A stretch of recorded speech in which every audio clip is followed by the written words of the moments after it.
Hello दोस्तों, नमस्कार। कैसे हैं आप लोग? साथियों, आपने देखना स्टार्ट कर दिया है एग्ज़ाम डेस्टिनेशन। मैं जीतन स्वागत करता हूं आपका इस चैनल पे। अगर आप UGC net, CUET political science से आप एग्ज़ाम यूजी या पीजी के लिए एंट्रेंस एग्ज़ाम के लिए प्रिपरेशन कर रहे हैं या फिर सीटेट का प्रिपरेशन कर रहे हैं, तो एसएसटी खास करके जिसमें हिस्ट्री, ज्योग्राफी, पॉलिटी आता है, उसके लिए आप इस चैनल को ज्वाइन कर सकते हैं। सबसे इम्पॉर्टेंट बात यह है कि अगर आप पॉलिटिकल साइंस से यूजीसी नेट क्वालिफाई करना चाहते हैं तो आप इस चैनल से अभी जुड़ जाइए, क्योंकि अगला जो जून सेशन का एग्ज़ाम होने जा रहा है उसके लिए हम पूरा सिलेबस इस पर कवर कराएंगे। और साथियों, मैंने अभी तक 3 बार एग्ज़ाम दिया है। ये अभी जो एग्ज़ाम हुआ है 6 जनवरी को, उसको लेके 3 बार। इससे पहले मैंने 3 बार इससे पहले दिया, ये चौथी बार एग्ज़ाम है। और तीनों बार मेरा नेट क्वालिफाई हुआ। जेआरएफ थोड़ा सा रह गया था, पर इस बार होपफुली कि जेआरएफ हो जाए। तो मैं ये बताऊंगा आपको कि कैसे प्रिपरेशन किया, जिसकी वजह से मेरा कभी भी नेट नहीं रुकता है। इनफैक्ट मैं एक दिन भी पढ़ के ना जाऊं तो भी नेट हो जाता है। जैसे कि जून वाला पेपर जो कैंसिल हुआ था, जिसका जिसका क्वेश्चन अभी हम लोग डिस्कस करने जा रहे हैं, वो हम लोगों का यूपीएससी का एग्ज़ाम 16 जून को था और 18 जून को यूजीसी का एग्ज़ाम था। मैंने ऐसे ही जाकर दे आया था, फिर भी मेरा अप्रॉक्सीमेट 100 क्वेश्चन सही हो रहे थे, नेट आराम से क्वालिफाई हो रहे थे। तो उसके बारे में बताऊँगा। साथियों, अगर आप पॉलिटिकल साइंस से यूजीसी नेट क्वालिफाई करना चाहते हैं तो आप जुड़िए। और मैं अभी जो वीडियो बनाने जा रहा हूँ, अभी जो बना रहा हूँ, जो आपके सामने चल रहा है वीडियो, इसमें मैं बताऊँगा कि प्रीवियस ईयर का क्या इंपॉर्टेंस है। अगर आप प्रीवियस ईयर नहीं करके जाते हैं तो साथियों, आपका क्वेश्चन, अगर आप 100 क्वेश्चन सही करने वाले हैं तो आप 80 करके आइएगा, यानी कि 20 क्वेश्चन का डिफरेंस आएगा। अगर आप प्रीवियस ईयर का अच्छे से एनालाइज कर रहे हैं, अच्छे से आप उसका एग्ज़ाम में बैठ के यूटिलाइज करिएगा, तो आप हर एग्ज़ाम में 20 क्वेश्चन एक्स्ट्रा करके आइएगा, ये मेरा वादा है। पर प्रीवियस ईयर को देखे कैसे, उसको समझे कैसे, ये आज हम बताने आपको जा रहे हैं। ज़्यादा क्वेश्चन तो नहीं, एक एक करके हम सब डिस्कस करेंगे हर साल का। पर अभी हम स्टार्ट कर रहे हैं, ये है जब आपको याद होगा, जून 18 जून को एग्ज़ाम था।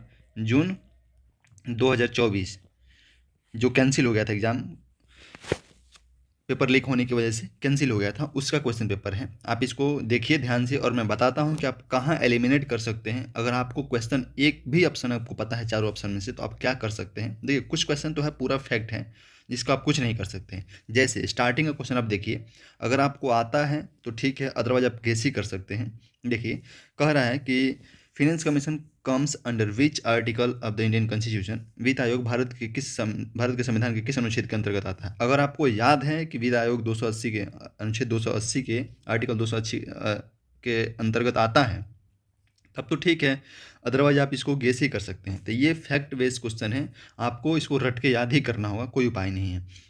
मैं ये बताऊंगा कि कहाँ आप स्मार्ट गेसेस कर सकते हैं और कहाँ उसके वजह से आप 20 क्वेश्चन एक्स्ट्रा सही कर सकते हैं। जैसे कि इसका 52 नंबर क्वेश्चन, 52 नंबर क्वेश्चन आप देखिएगा।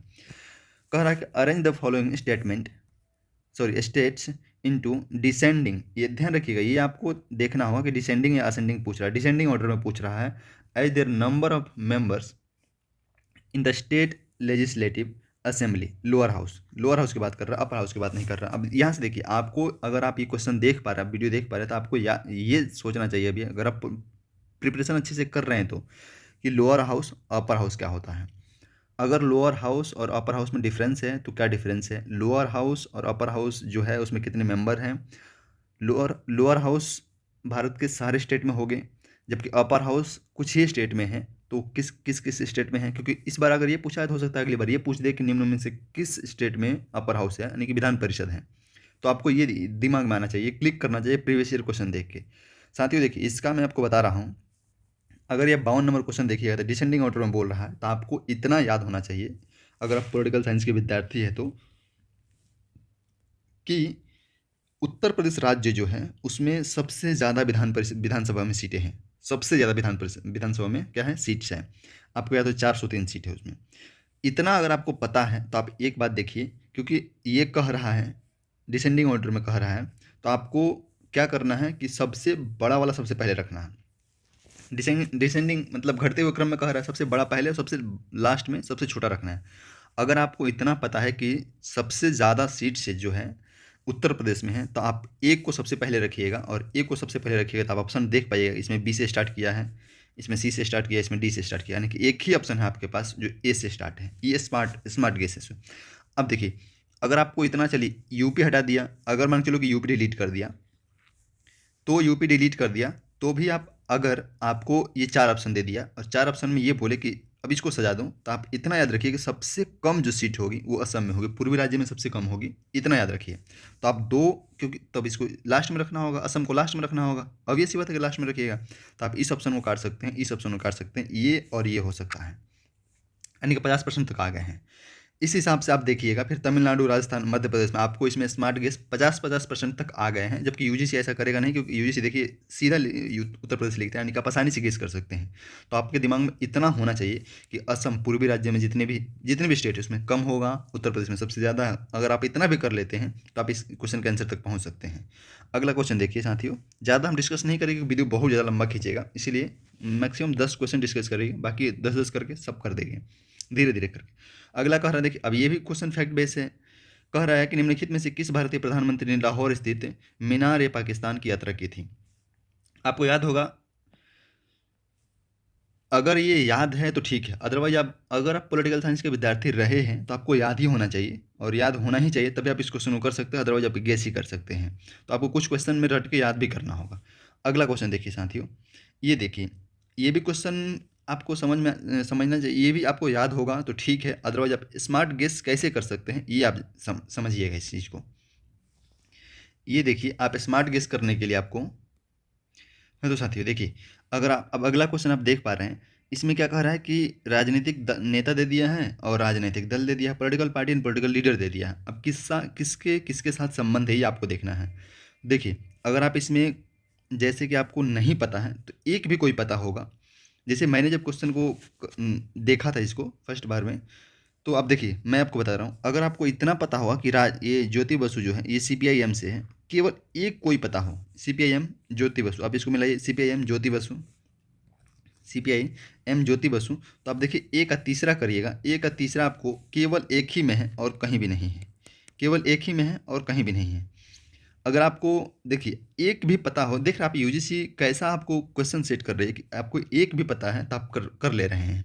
इस तरह से अब आप देखिएगा बी का पहला, यानी कि दीनदयाल उपाध्याय जनसंघ, ये आपको जब, अगर आप थोड़ा सा भी आप दिन रहा था कि अगर आप एक मिला ले रहे हैं, ज्योति बसु को मिला ले रहे हैं केवल, तो आप देख पा रहे हैं ज्योति बसु सीपीआई मिला रहे हैं, तो आपको आंसर तक आप पहुंच जा रहे हैं। इसी तरह से आप देखिएगा दीनदयाल उपाध्याय जनसंघ, दीनदयाल उपाध्याय के बारे में हम लोग एक पर्टिकुलर क्लास लेंगे कि थिंकर्स ग्रुप में इनको पढ़ना है, पॉलिटिकल साइंस के सिलेबस में दीनदयाल उपाध्याय को पढ़ना है। राजेश दिनेश सिंह, ये राजा दिनेश सिंह ये है कांग्रेस पार्टी से संबंधित है और ये बीजेपी से संबंधित है। इस तरह से आप देख पा रहे हैं, एक मिलाने से भी आप आंसर तक पहुंच पा रहे हैं। अगला क्वेश्चन देखिए साथियों, अगला क्वेश्चन है, हाथोर्न प्रयोग ने एक गतिविधि का पथ प्रशस्त किया जिसे निम्नांकित नाम से जाना जाता है। आप जब हथौर्न के बारे में पढ़िएगा साथियों, तो आपको, आप एक बार ये हम ही पढ़ाएंगे, यहाँ पे हम खुद ही डिस्कस करेंगे, आपके साथ बैठ कर डिस्कस करेंगे, हथौर्न प्रयोग के बारे में डिस्कस करेंगे। तो अभी आप इस पर चर्चा करेंगे, मैं केवल आपको स्मार्ट गेस करना सिखा रहा हूँ। तो इसका आंसर अभी तक आप ये समझ लीजिए कि human relation approach to management इससे संबंधित है, मानवीय संबंधों से संबंधित है, मानवीय उपागम से संबंधित है। इससे आगे हम जब इसको पढ़ेंगे तब हम डिस्कस करेंगे इसके बारे में। आगे कह रहा है कि ये देखिए, ये आप सिंपल सी बात है, अगर आपको याद है तो अच्छी बात है, अदरवाइज आपको इसको छोड़ना ही पड़ेगा और गेस करना ही पड़ेगा। और मुझे लगता है कि पॉलिटिकल साइंस में लगभग 20 क्वेश्चन ऐसे रहते हैं, 20 क्वेश्चन ऐसे रहते हैं जो थिंकर्स और उसके बुक्स के नाम होते हैं। तो आपको उसको याद करके आप इससे भाग नहीं सकते कि कार्ल मार्क्स ने कितनी किताबें लिखी हैं, हन्ना अरेंट ने कौन कौन सी किताबें लिखी हैं, गांधी जी की कौन कौन सी बुक है, कौन कौन से आश्रम उन्होंने स्थापित किया, कब आश्रम कौन सा स्थापित किया, ये सब आपको याद करना ही होगा, तभी आप एग्जाम में अच्छा स्कोर कर पाएंगे, अगर आप जेआरएफ नेट क्रैक करना चाहते हैं तो ये जो है an introduction to the study of the law of the constitution, ये बुक का जो लेखक है वो अल्बर्ट वी राइसी है, ये आपको याद रखना होगा, तभी आप इस क्वेश्चन को कर पाइएगा। आगे देखिए, आगे ये कह रहा है 57 नंबर जो क्वेश्चन 57, शास्त्रीय अब देखिए, आपको जब हम पढ़ेंगे, लिबरलिज्म पढ़ेंगे, इस तरह से पूंजीवाद को पढ़ेंगे, इस सबको पढ़ेंगे, तो आपको वहाँ पे मिलेगा ये शास्त्रीय वाणिज्यिक कार्यनीति का लक्ष्य राज्यों को निम्नलिखित से संपन्न बनाना है। आप एक बात बताइए, जब ये आप इतना समझ पा रहे हैं कि किसके बारे में बात कर रहा है, ये वाणिज्य के बारे में बात कर रहा है, यानी कि राज्य को वाणिज्य के बारे में जब ये बात करेगा, व्यापार के बारे में बात करें, स्मार्ट गेस से देखिए कैसे स्मार्ट गेस ऐसे होता है। तो आपको अगर कोई भी इंसान व्यापार के बारे में बात करता है तो क्या चाहता होगा, ऑब्वियस सी बात है, आप गेस करिए क्या चाहता होगा। कह रहा है कि आयात को बढ़ाना और निर्यात को कम करना, ऐसा पॉसिबल है क्या, ऐसा है क्या कि कह रहा है, ये देखिए ये सीधा कह रहा है आप पहले चारों को पढ़िए, संपत्ति, शक्ति, प्रतिष्ठा और अधिकतम निर्यात। एक बात आपको याद रखना होगा कि डी होगा, इतना देखिए कि अधिकतम नहीं। व्यापार के बारे में बात कर रहे हैं कि व्यापार में फायदा कब होगा, आप इस तरह से भी आप इसको गेस कर सकते हैं। तो आपको अधिकतम निर्यात करना होगा, तो डी होगा। अगर डी होगा तो आप एक ऑप्शन को एलिमिनेट कर सकते हैं, क्योंकि आपको मैक्सिमाइज एक्सपोर्ट करना होगा। अब देखिए, ये कह रहा है कि आयात को बढ़ाना होगा और निर्यात को कम करना। ये दोनों कॉन्ट्रडिक्टरी बातें हैं। पहली बात, ये दोनों एक साथ आ नहीं सकते हैं। जहाँ जहाँ दोनों एक साथ हैं वो ऑप्शन नहीं होगा। आप ये देख लीजिए, ये दोनों ही जब कॉन्ट्रडिक्टरी बातें हैं, दोनों ही आपस में विरोधाभास कर रहा है, तो जहाँ जहाँ ये होगा वो ऑप्शन नहीं होगा। दोनों एक साथ आएगा नहीं। यहाँ दोनों एक साथ हैं, यहाँ दोनों एक साथ हैं, ये ऑप्शन नहीं होगा, ये ऑप्शन नहीं होगा। चलिए, अगर आपको इतना भी नहीं समझ में आता है कि दोनों दोनों बातें जो एक दूसरे को कॉन्ट्रडिक्टरी कर रही है, एक दूसरे को विरोधाभास कर रही है, तो आप इतना समझिए कि कहीं भी आयात को बढ़ाइएगा तो व्यापार में घाटा होगा। अगर आप इतना भी गेस कर पा रहे हैं तो केवल ई को एलिमिनेट कर दीजिए। ई इसमें भी है, ई इसमें भी है और ई इसमें भी है, तो यानी कि एक ही ऑप्शन बच रहा है, ये वाला। आप समझ पा रहे हो कि कितना स्मार्ट गेस करना पड़ेगा आपको एग्जाम में। अब देखिए, मैं आपको अभी 10 क्वेश्चन हो जाने दीजिए, फिर आपको एक चीज़ और दिखाता हूँ जो आप समझ पाइएगा कि कैसे आप 20 क्वेश्चन, 100 में 20 क्वेश्चन, 150 में नहीं कर रहा हूँ, केवल अपने सब्जेक्ट में एक्स्ट्रा अगर आप 50 सही कर रहे होगे टेस्ट में, अगर आप इस वीडियो को देख रहे हैं ध्यान से और इसको अपने जीवन में अप्लाई कर रहे हैं, अपने प्रिपरेशन में अप्लाई कर रहे हैं, तो 20 क्वेश्चन यानी कि 70 करके आइएगा। और 70 करिएगा तो नीट आपको कोई भी नहीं रोक पाएगा, क्योंकि उधर से आप 25-30 आराम से कर पाइएगा। आगे देखिए, 58 नंबर क्वेश्चन जो है, ये भी आपको देखिए साथियों, अगर आपको याद है तो ठीक है, क्योंकि आपको याद ही करना पड़ेगा और ये बेसिक चीज़ है। पॉलिटी में जो भी पढ़ रहा होगा वो बेसिक सी चीज़ है। 9वीं अनुसूची से हटाया गया था किसको, तो मीसा को। मीसा एक कानून था जिसको 9वीं सूची से हटाया गया था। ये कब हटाया गया था, तो 42वां संविधान संशोधन 1976 के किस संविधान संशोधन के द्वारा आंतरिक सुरक्षा अधिनियम यानी कि मीसा को 9वीं अनुसूची से हटाया गया था, ये कह रहा है। तो ये 42वां संविधान संशोधन, इसमें आपको याद रखना होगा। ये मैं केवल उसी क्वेश्चन को ज़्यादातर डिस्कस कर रहा हूँ जो आप स्मार्ट गेस करके, स्मार्ट लॉजिक लगा के वहाँ पे उसको ठीक कर सकते हो, उसी को मैं यहाँ पे डिस्कस कर रहा हूँ। अगला क्वेश्चन देखिए, ये आपको बहुत ही फेमस बुक है, हन्ना अरेंट की, बहुत ही फेमस बुक है। अगर आप ये क्वेश्चन अगर नहीं पा रहे हैं तो आप एग्जाम से ऐसे ही बाहर हो जाइए। देखिए, टफ क्वेश्चन सबके लिए टफ होता है, पर आप इजी भी गलती करके आइएगा तो एग्जाम से बाहर होइएगा। कह रहा है द ओरिजिन ऑफ टोटलिटेरियन, ये बहुत ही फेमस बुक है हन्ना अरेंट जी का, तो आप इसको याद रखिएगा। अगला क्वेश्चन देखिए, मैं केवल वही कर रहा हूँ जो स्मार्ट गेस। ये देखिए, ये क्वेश्चन कितना अच्छा क्वेश्चन है, आपको बहुत बड़ा क्वेश्चन दिखेगा लेकिन बनेगा 1 सेकंड में। कैसे, कह रहा है कि मोटे तौर पर लोकतंत्र शब्द का तात्पर्य क्या है। Broadly the terms democracy implies, ये कह रहा है मोटे तौर पर डेमोक्रेसी का क्या तात्पर्य है, डेमोक्रेसी जो टर्म है उसका क्या तात्पर्य है, उसका क्या मीनिंग हो सकता है। आप एक बात बताइए, डेमोक्रेसी में कभी आपने, अगर आप फंडामेंटल राइट्स, भारत के संविधान का भी फंडामेंटल राइट्स पढ़ा होगा तो आपने आर्टिकल 18 के बारे में पढ़ा होगा, जिसमें जितने भी आपको, जैसे कि आप पद्म भूषण वगैरह को छोड़ के आपको कोई भी, आप जैसे आप आईएएस बन गए तो अपने नाम का आईएएस नहीं लगा सकते, ऐसे करके वहाँ पे आपको एक प्रावधान दिया गया आर्टिकल विशेषाधिकारों का।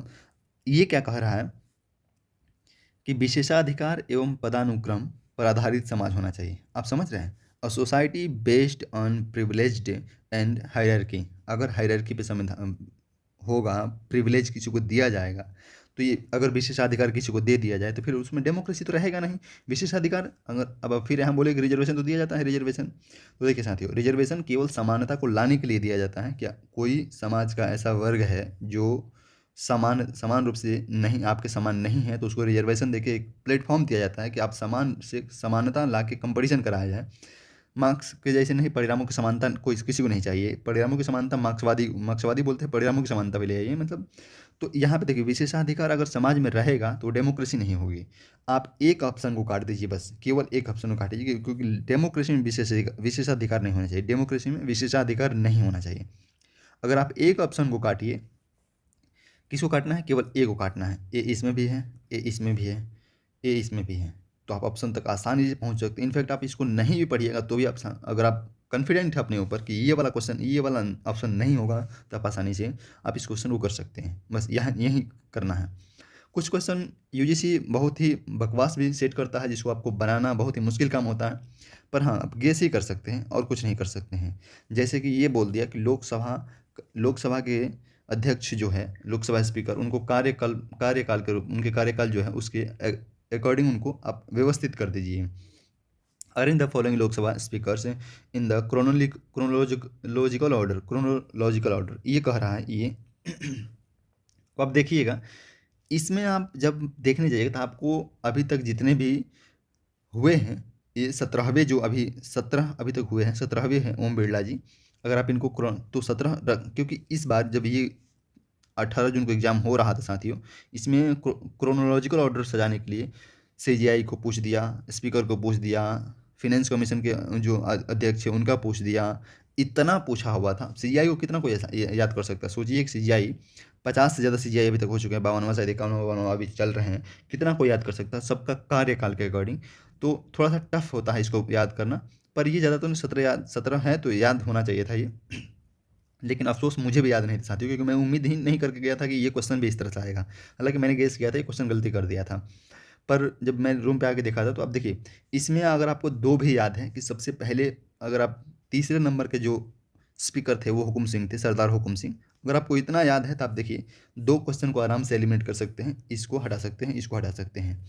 अगर आप इसको दोनों को हटा दिए, बचा दो। अगर आपको थोड़ा और याद हो कि हुकुम सिंह के बाद से अगर ये तीसरे थे तो चौथे पे ही आ जाते हैं नीलम संजीव रेड्डी। अगर आपको इतना याद होता, अगर मुझे भी इतना याद हो तो शायद मैं ये गलती करके नहीं आता। तो बी के बाद से अगर डी है तो आंसर सही है, तो एक ही ऑप्शन बचता है ये वाला, और यही सही है।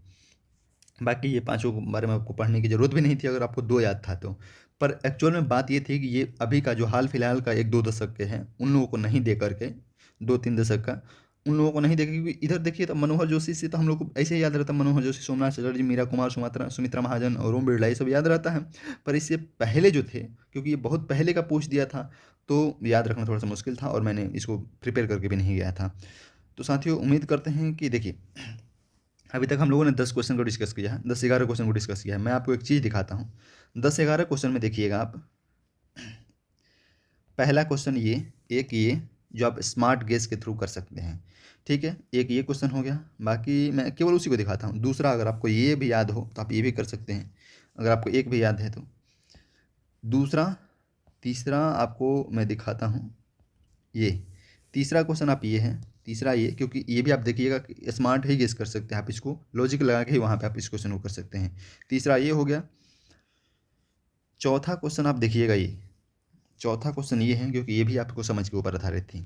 अब साथियों एक बात बताइए, अगर 10 क्वेश्चन में 4 क्वेश्चन ऐसे हैं, सॉरी एक सेकंड साथियों, सॉरी थोड़ा सा स्क्रीन मूव कर गया था। तो आप देखिए, 10 क्वेश्चन में 4 क्वेश्चन ऐसा है, तो इस हिसाब से 40 क्वेश्चन के आसपास है जो आपको आप गेस कर सकते हैं, स्मार्ट लॉजिक लगा के उसको ठीक कर सकते हैं, एलिमिनेट करके उसको ठीक कर सकते हैं। चलिए 100 में 40 क्वेश्चन ऐसे हो सकते, 40 नहीं करिएगा तो 20 तो आप 50% भी अगर मैं इसको मानूँ तो आप 20 क्वेश्चन तो आप 100% सही करके आइएगा, केवल प्रीवियस ईयर को देख के। और एक बात मैं आपको ये बता देता हूँ साथियों, इसमें अभी तक आप जितने भी देखिएगा, जैसे हन्ना अरेंट का ये बुक है, ये प्रीवियस ईयर में कई बार पूछा हुआ है। हन्ना अरेंट की बुक है, ये भी प्रीवियस ईयर में कई बार पूछा हुआ है। ये डाइसी की जो बुक है, ये भी प्रीवियस ईयर में कई बार पूछा हुआ है। आप एक बारी प्रीवियस ईयर पे ध्यान दीजिए, आप, मैं कह रहा हूँ कि हर बार आप 20 क्वेश्चन एक्स्ट्रा ठीक करके आइएगा, मेरी बात पे भरोसा करके। एक बार आप प्रीवियस ईयर को ठीक से एनालाइज करिए, एनालाइज करके उसको ठीक से पढ़िए, आप इस चीज़ को अपने प्रिपरेशन में उतारिए। ठीक है साथियों, अगला 10 क्वेश्चन हम नेक्स्ट वीडियो में देखेंगे। और आप इस चैनल से पॉलिटिकल साइंस के विद्यार्थी तो आप जरूर इस चैनल को ज्वाइन कर लीजिए और इसको आप अपनी तैयारी को एक नया आयाम दीजिए। थैंक यू सो मच दोस्तों।